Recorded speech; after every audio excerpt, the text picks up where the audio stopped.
On the evening of September 24, 1997, officers from the Newport News, Virginia Police Department were dispatched to the home of 35-year-old Harry Kaiser. One of the man's friends was worried about his safety and called 911.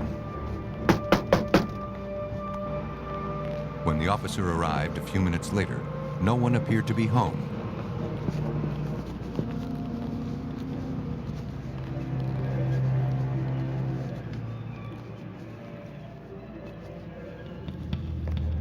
But when he made his way around the side of the house, he spotted a man lying motionless on the floor, taped to a chair.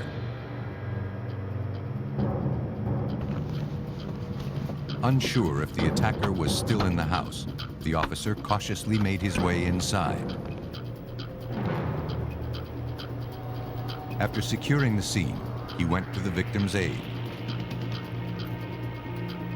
The man, identified as Harry Kaiser, was gagged and bound with electrical tape. Though he had been shot in the head, he still had a faint pulse. 2124, send me a medic to this location. I have one male with a gunshot wound to the head. Paramedics rushed to the scene. Harry Kaiser was in grave condition. After removing the gag, the responding team went to work on the victim. Officers pried a .22 caliber pistol from Kaiser's grip. The gun appeared to be jammed. Kaiser was rushed to the hospital. Shortly after arriving there, however, he lapsed into a coma. Detectives and forensic technicians were summoned to the scene to begin their investigation. Inside the home, they found no signs of a forced entry. But there were clear signs of a violent struggle and indications that it had escalated into a gunfight. A small caliber bullet, consistent with having come from Kaiser's .22, was found lodged in the wall. Several spent 9mm shells were also recovered near where the victim was found. On the floor, examiners found and collected a hoop earring. And there was one other potential clue.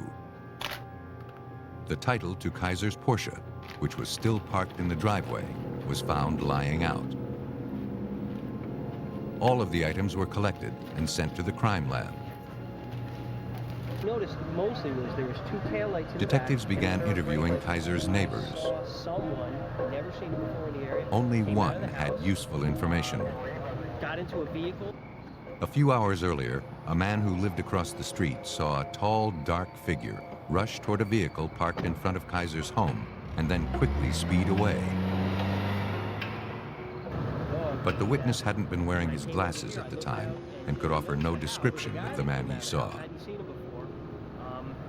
Detective Richard Gaddis was only able to uncover one clue.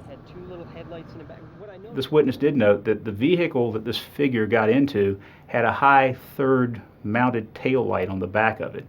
That's all he could see with his poor vision as it went down the street. Your relationship.